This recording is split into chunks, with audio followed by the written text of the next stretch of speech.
My sister had just flown back to the States when my man handed me a divorce deal, telling me our marriage was toast. It felt like my heart was ripping apart, but I signed it through the agony. Then, with his baby on the way, I tied the knot with his sworn enemy. 4 years later, he glanced at the kid, a mini version of himself, calling his rival Dad. His eyes turned red. The pregnancy test showed 2 lines. Before I could feel happy, Mike tossed a piece of paper right in my face. "Jesse, let's split. Sign this agreement and you'll get an extra 20 million. I stared at the sharp-dressed, cold-faced guy in front of me and couldn't just nod. Mike was getting antsy. When we married, we signed a contract. Our marriage was set for 3 years and would end in a month. If I didn't agree now, the contract would automatically terminate in a month. But then I wouldn't get a dime of the extra 20 million. I took a deep breath. "Mike, what if I told you I'm pregnant?" I admitted, feeling desperate. Even at this point, I was trying to use the kid to keep Mike around. His family didn't have many heirs. So, for the kid's sake, maybe he ditched the divorce. But Mike's next words chilled me. "I had a vasectomy. The baby can't be mine." My mouth opened, but no sound came out. Mike was my only guy. If it wasn't his, whose was it? When someone doesn't believe you, no explanation helps. Mike left. I stared blankly at the divorce agreement. My marriage to Mike was a mess. 3 years ago, the one supposed to marry Mike was my sister, but she left the country right before the wedding to chase true love, to keep the families in check. My family had me marry in her place. Mike's family agreed for the sake of face. I had a crush on Mike for 7 years, so I didn't refuse. The only one not on board was Mike. I didn't know what other folks' wedding nights were like. On mine, Mike tossed me a contract. The same 3-year marriage deal. After 3 years, no matter what I wanted, the marriage would end automatically. I felt lost and pained at the time, but I didn't give up. I thought if I treated Mike well, he'd warm up to me. My sister was abroad, and I was by his side. One day, he'd see my worth. For 3 years, I took care of him meticulously. He had stomach issues. I learned new recipes. He had headaches and trouble sleeping. I dove into acupuncture. Looking back, I was too naive. Who'd fall for a nanny? Forget it. We were just torturing each other. I trembled, trying to sign the divorce papers. Suddenly, my phone rang. It was my mom, Jessie. "Your sister is back. She's on the afternoon flight tonight. Come home with Mike for a family dinner." My mom sounded unusually happy. I responded, my voice hoarse. "Why did she come back all of a sudden?" My mom sighed. "I always felt that guy was no good, but your sister insisted on marrying him." Sure enough, after they wed, his true colors showed. He was cheating with other women even when your sister was pregnant, causing her miscarriage. "She's back, so she must have figured it out. That's good, right? Don't bring up the past when you see her. Don't upset her." My mom's voice droned on, but I wasn't listening anymore. I suddenly realized why Mike was so eager for a divorce. Emily was back. My head spun, flooding with strange thoughts. I felt like I was living in a book. Emily was the main character, and I was the supporting role. I fell for Mike and married him, but gave up when the heroine returned. Later, Emily couldn't have kids. I gave up my child to them and watched them live as a happy family. I was shocked. Was I losing my mind? In that moment, I realized I no longer loved Mike. I put down the pen, refusing to sign. Why should I step aside just because Emily's back and let them have their happy ending? Before the divorce, I'd make them uncomfortable. I'd be the villainous supporting character. I took a cab to Jesse's house. Mike and Emily arrived together. Emily looked more worn out compared to 3 years ago, not as lively. But still, she was the center of attention wherever she went. Dad and Mom surrounded her with concern. It had rained. Emily was dry, but Mike's sleeve was wet. I could imagine he'd sheltered her under the umbrella, letting the rain soak him. With Mike, he always walked ahead while I followed. People can't be compared, right? I pushed down my disappointment and walked to Mike, worried. "Babe, how did your clothes get wet?" I clung to Mike's arm affectionately. Emily's gaze shot over, her eyes vacant. Mike tried to pull away, but I hugged him tight. "Your clothes are wet. You'll catch a cold. You're the backbone of the company. You can't get sick. Let's go upstairs and change." Watching the vein pulse on his forehead, I could see his struggle to keep his cool, but still maintaining his image as a husband. He followed me upstairs. The moment we were in the room, he shoved me away. Stop clinging to me. You're my husband. Why can't I hang on to your arm? Mike took a deep breath. Did you sign the divorce agreement? No, I'm pregnant. I told you I had a vasectomy. Are you sure the doctor didn't scam you? You're the only man I've been with these 3 years. Don't try to weasel out of it, I said coldly. Mike looked at me with a furious face. Jesse, what happened to you? For the past 3 years, I've always been the perfect wife and mother in front of Mike. Gentle and considerate, always listening to him. He's never seen me this harsh and prickly. In reality, the gentle and considerate me was just a facade. I'm the type who never lets things go. If I can't make him fall for me, I'll make sure he bleeds. I need to make up for these years of humility and pain. I folded my arms and looked at him. What's wrong with me? At least I'm better than someone who doesn't even recognize his own pants. Mike was so angry he couldn't even speak. Downstairs, I reverted to being gentle. I sat next to Mike, acting cute. Babe, I want some fish, but it's too far. Can you get it for me? Babe, my water's empty. Get me more, please. I kept bossing Mike around. Mike and Emily both looked upset. Maybe Emily realized that the guy who used to follow her around is now someone else's husband. Emily made an excuse about being tired and went upstairs halfway through dinner. Mike couldn't take it anymore and headed to the bathroom. Jesse, your sister just went through a breakup. Acting like that with Mike might upset her.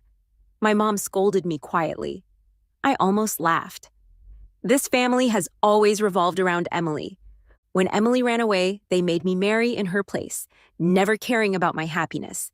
Now that Emily's back, she's all they care about. They don't think there's anything wrong with my husband being nice to Emily. Emily is like the main character of this world, and with her around, I'm always just a background character. No one cares about me. No one thinks about me. I should have been used to it by now. I lifted my head, hiding the sadness in my eyes. With a pitiful look, I said, Mom and Dad, I'm pregnant. That's why. Before I could finish, I suddenly heard the sound of glass breaking. Raising my head, I saw Emily standing there empty-handed, her face filled with shock. Mike ran out of the bathroom, grabbed my hand, and rushed us out. Back home, Mike glared at me furiously. I really am pregnant. Isn't it worth mentioning? Ignoring Mike's murderous glare, I went to the bathroom, recalling Emily's shock and Mike's anger. I suddenly felt a strange satisfaction. Maybe I do have a knack for playing the villainess after all. The next day, I slept in until it was bright outside. It was already 8 o'clock. I walked out of the bedroom and saw Mike sitting on the sofa, looking furious. Mike's a really picky guy. Even with his coffee, normally, I prepped his breakfast and coffee for him. But now, I didn't feel like catering to him. Sleeping in felt great. Hungry? I asked. Mike didn't answer, but his stomach growled. He'll order some food? Mike looked at me in disbelief. Before the delivery arrived, Mike slammed the door and left. I couldn't help but give myself a thumbs up. Good thing I didn't order for him. In the afternoon, while getting a spa treatment, I got a call from Mike's assistant, Jesse. Jesse, the company cafeteria food doesn't suit Mike's tastes, so he hasn't eaten.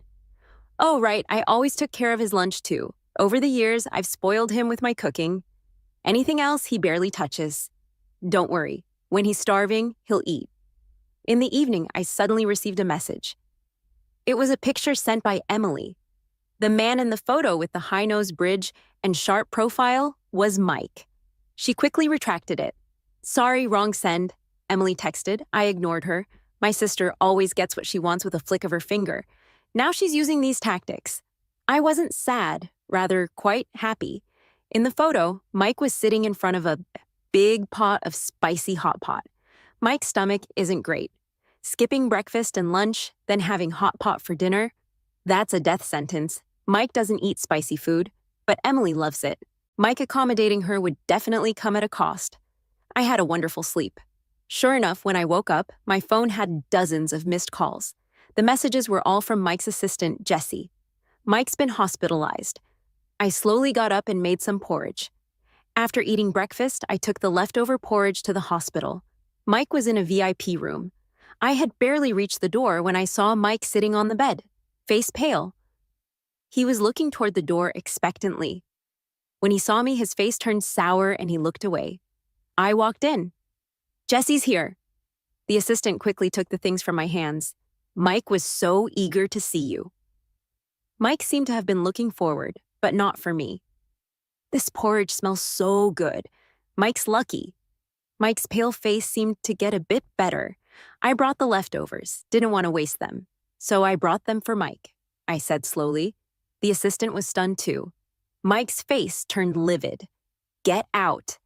I enjoyed watching Mike's angry face. Knowing he was unhappy, I felt at ease. I turned and left the room. Just then, I saw someone at the door. This guy was tall, with a face that rivaled Mike's. I knew him. Mike's archenemy, Sam. He had a very refined look but was a real scumbag. Whatever Mike liked, Sam had to take it. Sam had tried to be Lily's backup for a while. Later, after I married Mike, Sam tried to hit on me too. Sometimes I even wondered if Sam liked Mike himself. I stared at him, eavesdropping. Sam nonchalantly replied, "How is it eavesdropping when I'm listening out in the open?" "Jesse, making that guy so mad feels good." "Huh," I looked at him blankly. "Stop calling me that. It's disgusting. Get lost, Jesse. Why are you suddenly so hot-headed?" But his eyes filled with an inexplicable tenderness. That's the you I know. What he said was so baffling, I just thought he was being slick and stepped right on Sam's foot. Hearing him yelp in pain, I left satisfied. I'm definitely getting a divorce from Mike. Plus, I want an extra $2 million. I'm dragging this out just to discuss Mike and Emily, but the kid in my belly... I hesitated for a few days and finally decided to get rid of it. I made an appointment and went to the hospital for a series of tests. The doctor looked at the report. "Jesse, your physical condition, you can't have an abortion." I was shocked. Actually, last night, I dreamt about that book again. In the dream, I was like a reader, flipping through the book. Mike is the male lead, Emily is the female lead, Sam is the villain. Sam's end is miserable, after bankruptcy, reduced to picking up trash on the streets. As for the abortion, it was exactly like the plot in the book. The doctor also told me I couldn't have an abortion. If I insisted, it could be life-threatening. I was already a bit hesitant anyway. After all, this is my bloodline. With the doctor saying this, I decided to keep the baby. However, I'm not going to give the baby to Mike and Emily like in the book. I'll raise the child on my own. As soon as I walked out of the doctor's office, I saw Sam again. Sam looked at me, then glanced at the obstetric sign. "Jesse, you're pregnant." "Why didn't you tell me? I could have come with you to the hospital. I'm busy, but I'd always make time for you and the baby," Sam said with deep emotion. His words were filled with hidden meanings. I stepped on Sam's foot again, this time grinding my heel, watching his handsome face twist in pain. I left satisfied. Joy turned to misfortune. Maybe seeing Sam suffer made me too happy, and I accidentally fell down the steps. Instinctively, I held my belly. Vaguely, I felt someone rush towards me. Then, I was picked up. Doctor, come quickly." It seemed like Sam's voice. But why did he sound so anxious? I fainted shortly after. When I woke up, I saw Sam sitting by my bed. He was on a low stool with his long legs awkwardly placed. Noticing I woke up, Sam narrowed his eyes at me. "Awake, Jesse. Do you have an underdeveloped cerebellum or something? Can't even walk without falling?" Sam mocked me mercilessly. I was sure the Sam who anxiously called for the doctor was just my imagination. Suddenly, Sam's demeanor changed. "Jesse, your face looks terrible. Are you hurt? Let me blow on it for you." In that instant, a figure stepped between us. Mike grabbed Sam's hand, his face extremely ugly. "This is my wife," Mike said coldly, wanting to crush Sam with his gaze. "Jesse has a husband." "I thought she came alone for a checkup because her hubby was dead," Sam retorted. But Mike pressed his lips together and glared at Sam. Sam wasn't afraid at all. "Get lost," Mike said coldly. "Mike, all you can say is that one word. Are you a broken record?" Sam mocked him, pushing Mike to the brink before finally leaving. My mood lifted.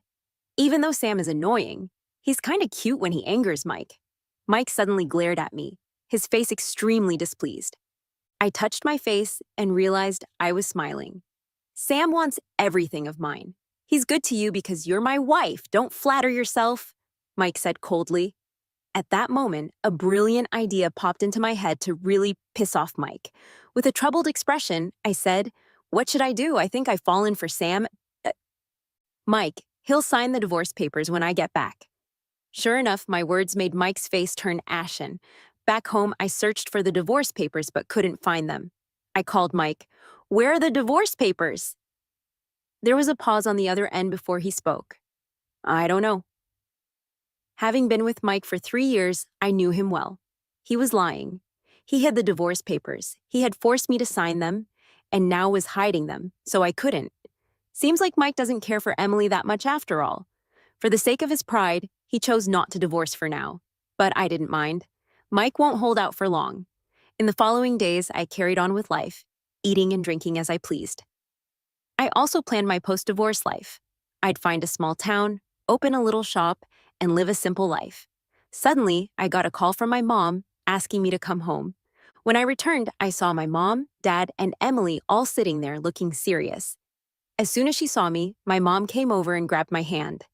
Jessie, I know you haven't been happy these years with Mike. He treats you poorly, like a maid. She looked heartbroken. I suddenly wanted to laugh. So she knew all along. I used to think she just didn't care, like when Emily got a small bump. They rushed her to the hospital, but I had a fever all night and no one noticed. What's worse, she knew but didn't care, both daughters. But Emily is her precious treasure, while I'm just a burden.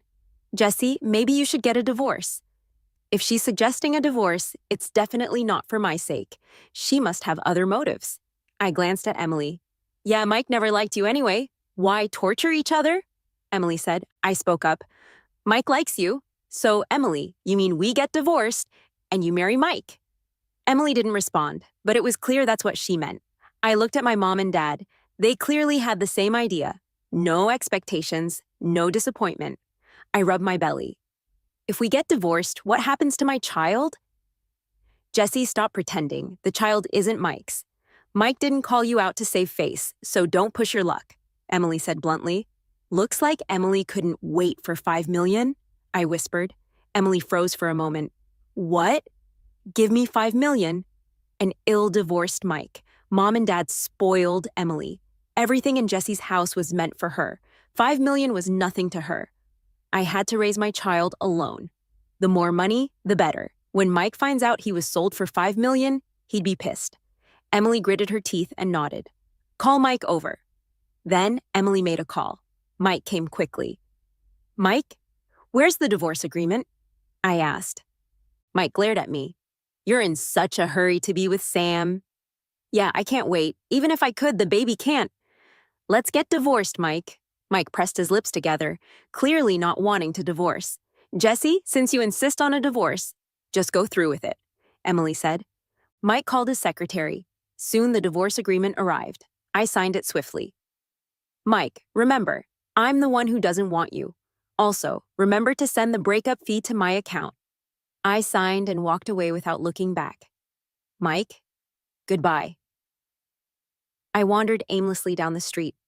I thought I wouldn't feel sad, but my heart felt empty, like a wind blowing through a hollow space. I had already lost faith in Mike.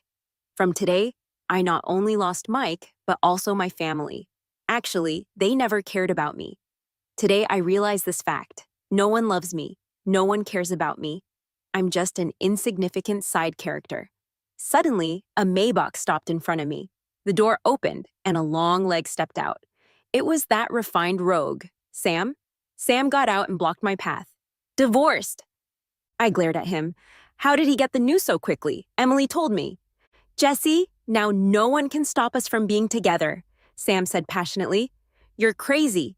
You did all this to get back at Mike, pregnant, wanting to be a stepdad, Mike's kid calling me dad. Just thinking about it feels good. Sam rubbed his chin. All right, it's clear now. Sam is indeed crazy. I walked past him. Sam followed, continuing to tell me the benefits of marrying him. I was speechless, but it did ease my heartache a little.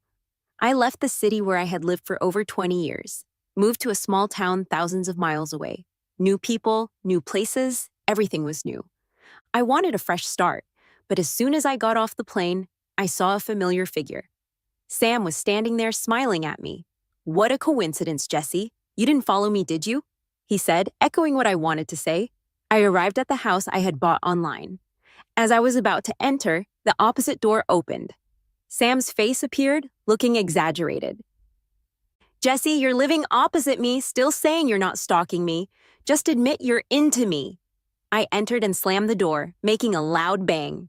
The house was movie ready. A cleaning service had already tidied up, so I just did a little organizing and sat down. When my phone rang, I picked it up and hung up immediately. It was Mike's number. Wrong number. I blocked it. Soon after, another unfamiliar number called. Jesse, I'm Mike's friend. Mike got drunk. Can you come pick him up? When Mike got drunk from social events, no matter how far, I went to pick him up. But now, we were divorced. Call his secretary. I sat and hung up, blocking that number too. The blacklist now had 2 people, and it was just the beginning. In the following days, people around me kept calling, saying Mike was in the hospital with a stomach ache, or that he had a cold, even bizarre things like Mike crying because he missed me. Such nonsense. I had already set him and Emily up, so I suspected they weren't letting me move on. I changed my number and created a new account. Finally, I had some peace. I opened a flower shop downstairs. Welcome. I looked up and rolled my eyes. Sam, dressed in a suit and wearing gold-rimmed glasses, looked very refined. Sam picked a bunch of roses. $99. I told him the price. After he paid, he handed me the flowers. I didn't take them. He put them in the vase on the counter himself. Sam was persistent. He really went out of his way to replace Mike as a father. Quite fitting for the main villain in the story. And no wonder Mike made him pick up trash. At first, I refused. Later, I got numb. He could do whatever he wanted. Jesse, your flowers have arrived. I heard the shout and rushed out to get them. Suddenly, a car veered out of control and came straight at me. In that instant, my mind went completely blank until someone pushed me to the ground. It took me a while to realize what had happened. It was Sam, always the neat freak, even when taking out the trash.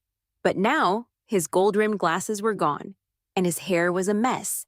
He looked awful, yet somehow I felt closer to him. Sam, get up. Are you hurt? I asked anxiously. I'm not as clumsy as you. I'm a black belt in Taekwondo. A little car can't hurt me, he said with a smirk. Sam sat up, his handsome face twisted in pain. I think my leg's broken. I quickly called an ambulance. While waiting, I saw his twisted leg and got so flustered my eyes turned red. It's just a small injury. I won't die, Sam said, acting nonchalant. Suddenly, he looked confused. Why are you crying, Jesse? Don't cry. I'm really okay. Look, I can jump. He tried to get up. I held him down. If you move, he'll cry even harder. He immediately stopped moving. At the hospital, the doctor treated Sam's wound and ran some tests. Luckily, it was just his leg, and it wasn't very serious. Just a minor surgery and a 3-month recovery. I stayed with Sam during the surgery. I hired a nurse for him.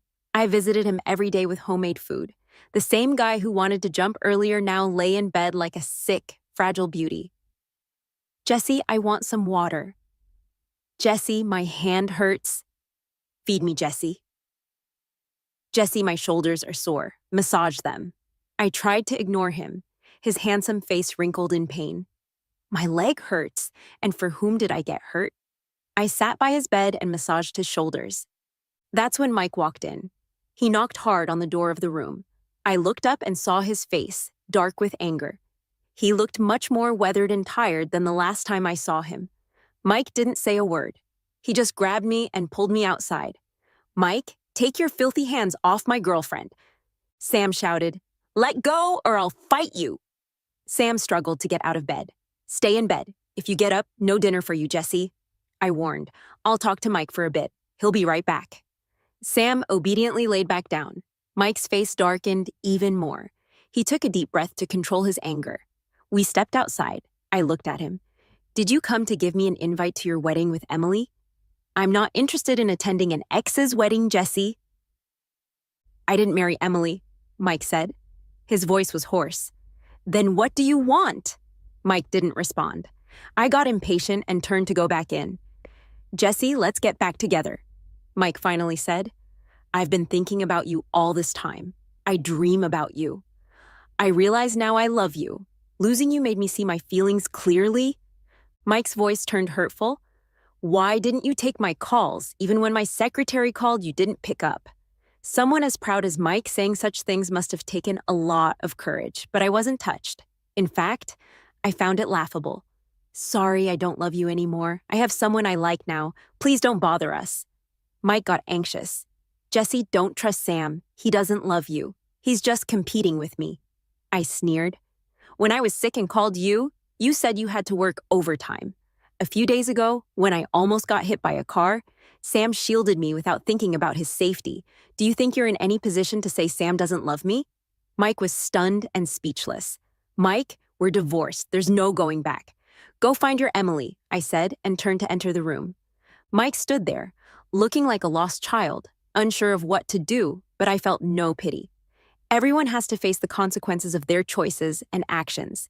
He's 26, not 6. No one stays in one place forever. No one will always tolerate him. Once you miss your chance, it's gone. Back in the room, Sam's loud voice greeted me. Jesse, my leg hurts. Come kiss it. A kiss will make it better. I grabbed his ear. Ouch. I meant my face, not my lips, not in front of everyone. A week later, Sam got discharged. I hired a nurse to take care of him for 3 months. I often visited him. After 3 months, according to the doctor, he should be able to walk freely, but his recovery was oddly slow. He'll wail if his foot touches the ground, Sam said. Something was off. He had a lean, muscular build. Once I accidentally saw his 8-pack abs. He clearly worked out regularly. How could someone in such good shape not recover in 3 months? Jesse, my legs are so sore. Come and massage them, Sam said as usual. Suddenly, I clutched my stomach. Jesse, what's wrong? Stomach ache. It'll take you to the hospital. I glared at him. Sam instantly realized he was busted. He started grinning. Oh man, how did my legs suddenly get better? Is this the power of love? I reached out and pinched his ear. Sam stayed with me through checkups and delivery. On the day the baby was born, he was clumsy, but careful around the baby. Come on, sweetie, say daddy. I was a new mom, pretty clumsy myself. Sam grew alongside me. A few days later, he was already good at changing diapers. When the baby turned 1, the first word they learned was mama. The second word was dada. Sam was happy the whole day. It was the first time I saw someone so enthusiastic about being a dad to someone else's kid. When the baby turned 2, I got together with Sam. When the baby turned 3, Sam and I got married, and the baby was our flower girl. This wedding was very low-key. We only invited Sam's close family and friends. Sam put the wedding ring on my finger. I turned my head and vaguely saw a figure in the crowd. I was stunned for a second. Quickly, I snapped out of it and smiled happily at Sam. I am so lucky to have someone who loves me in this life. I walked out of the chapel. In the corner, there were 2 figures, one big and one small. I nervously walked over. Mike was handing a candy to the chubby little kid. The cute little kid hadn't fully grown into their features yet, but they looked a lot like Mike, a clear mini version of him. The little one didn't take the candy. With a childish voice, they said, Mommy and Daddy said not to take things from strangers. Mike stiffened, and his eyes visibly reddened. I held the little one's hand. Sam walked over too. I handed the little one to Sam. Go play with Daddy. Sam was a bit reluctant. Watching Mike warily, I gave him a reassuring look. Only then did Sam take the little one away. Jesse, Mike has aged a lot in these 4 years. He didn't marry Emily. Emily went back abroad, got back together with her ex, and they kept tormenting each other. Mike never got married. I heard he drank a lot and lived a very wasted life. His career took a nosedive too. Maybe it was the butterfly effect. I didn't choose to be a sacrificial saint. So everything changed and didn't follow the novel's plot. That kid, Mike's voice was a bit rushed. It doesn't matter anymore. Mike, don't show up in front of me again. Otherwise, you'll never find me. After I said that, I turned and walked away. The man behind me let out a sob. I didn't look back. I took one step at a time toward my love. I thought about the first time I met Sam. It wasn't long after my new marriage with Mike. He stopped me. Miss, didn't we know each other in a past life? Those memories, which I once found absurd and buried deep, turned sweet as I stayed with Sam. I often teased him about it, calling him cheesy. Sam would always grab me and kiss me until I was out of breath. Jesse, actually, we did meet in a past life. You forgot, but it's okay. I remember it. Simon's epilogue, my name is Sam. I had a childhood sweetheart named Jesse. We grew up together. Same kindergarten, same elementary, same high school. When we got to college, she enrolled in a school in the South. She had excellent grades. No matter how hard I tried, I could only get into a school in the same city as hers. Two schools, one in the South, one in the North. I often took a few hours bus ride to see her. As long as I could see her, those hours didn't matter. In junior year, I saw her less because I started a business to make money. I wanted to propose after graduation so we could have a small home in that city. I got lucky. A big company took interest in my project. By graduation, I had saved enough to buy a house. When I brought the engagement ring to propose to her, I watched as a big truck hit her. My world turned red. Even watching them cover her with a white sheet, I couldn't believe she was gone. I searched for her everywhere. Friends said I was crazy. I knew I wasn't. I was certain my girl was out there, waiting for me somewhere. I searched every city. Then one day, I couldn't go any further. I lay down in the woods, letting the leaves fall on my face. My vision blurred, vaguely. The bright sunlight seemed to form a familiar figure. My girl reached out to me. She came to get me. I smiled. When I woke up, I was in a luxurious bed. It was me, and yet not me. I'm Sam, born to one of the city's two major families. I had an archenemy named Mike. My life goal seemed to be to make Mike's life difficult. If Mike was upset, I was happy. I always felt like I had forgotten something important. Until one day, I saw a girl staring softly at Mike. She felt inexplicably familiar. My legs moved on their own. Miss, didn't we know each other in a past life? The girl glared at me and ran away. Those lost memories began to come back. Joy bubbled up inside me.